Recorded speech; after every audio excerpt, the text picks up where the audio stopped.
And Jacob and everyone else who has worked very hard to put this People's Biodiversity Festival together. I feel very happy to see initiatives that were being seeded 20 years ago, flourishing and spreading. The session is on intellectual property rights and biopiracy and people's rights. How did something called intellectual property even come into the language of human beings?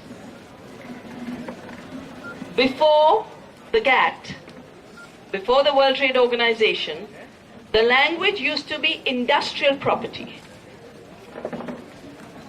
and copyright. That is it. For writing books, writing songs, making music, you had a copyright. For making machines and inventing something, you had a patent.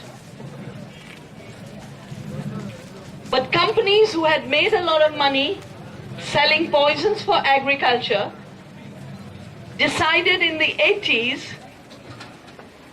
largely as a result of the fact that in 1970s, it had become possible to splice genes, to do recombinant DNA research, chop a piece, introduce it into another organism. And this recombinant DNA research was stopped by the scientists who had evolved it. They said, we are playing with life, we don't know the consequences, we won't carry on. And there's a very famous moratorium called the Asilomar moratorium, which was implemented in 1972. But these tools were now published. And these companies said, wow, with this tool, we can now pretend we are inventing life, making new life. And we can start claiming through this that life is an invention, and therefore we should have patents on life. So they extended industrial property to living systems and called it intellectual property, which literally means the property in products of the mind. This is doubly wrong, because living systems, biodiversity, plants, trees are the products of millennium of evolution, centuries of breeding, not of any mind. But Monsanto is a company. Company is a piece of paper which gets a legal personality. A piece of paper doesn't have a mind. So Monsanto doesn't have a mind.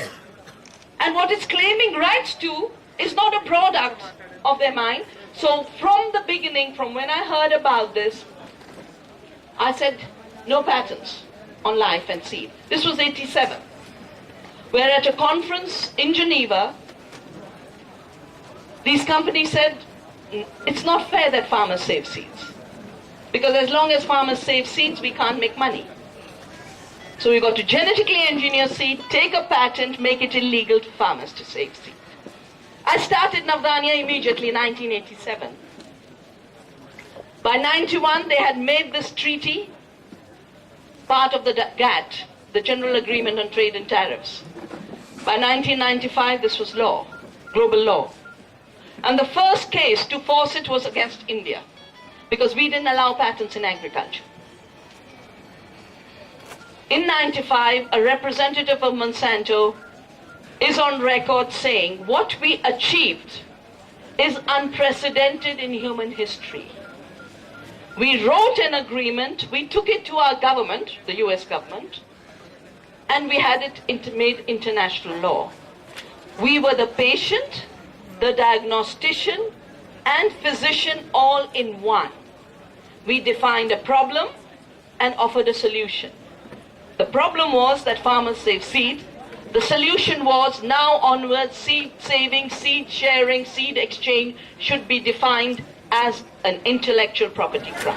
Even before 1995, our government had opened up the Indian market to multinationals through the new economic policies, which for some reason are called reform, and I call them anti-reform, because they undo all the rights we achieved. We achieved land tenure.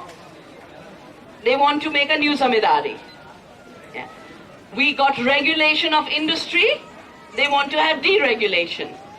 We made nationalization of coal. They want to have privatization of mining. So everything we achieved in independent India, the undoing of those reforms is what is called new reforms, which are anti-reforms. Now, even in patent law, the British had a law, a patent law, and some nuns from Tamil Nadu approached at that point Nehru to say we are not able to give medicine to people because of these monopolies. And for 10 years, 70 onward, up to 1970, there were public hearings, like for the BT Bengan, public hearings, discussion, and our 1970 patent law, which excluded patents on agriculture, any patent, and in medicine only allowed process patents, was introduced. It's called the model law. So the new laws undo it. 1991, we had new economic policies. 98, the World Bank imposed a new seed policy. Multinationals entered. Cargill was the first big one. Today, Cargill is owned by Monsanto as seed. For trade, it's still Cargill.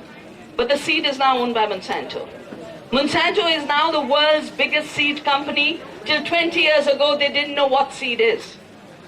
They only knew how to sell poisons like Agent Orange. So warmongers have become property owners of life. Monsanto tried in 1997-98 to introduce the BT cotton. They had full-page ads in the papers. Since I knew the field, I called up Environment Ministry. I said, have they taken approval? We have a genetic engineering approval committee. They said, no, nobody approached us. I rang up the Agriculture Ministry, because any seed in India must get tested in 22 locations for 2 years. Then it is approved. I said, did they check with you? No. So I filed a case in Supreme Court. They couldn't bring the BT cotton. But they started to buy up the Indian companies and sell hybrids. In 10 years, Dr. Chaudhary was involved in this study on seed monopoly, because wherever we went, farmers said we don't have an alternative. The reason we are buying BT cotton is there is no alternative.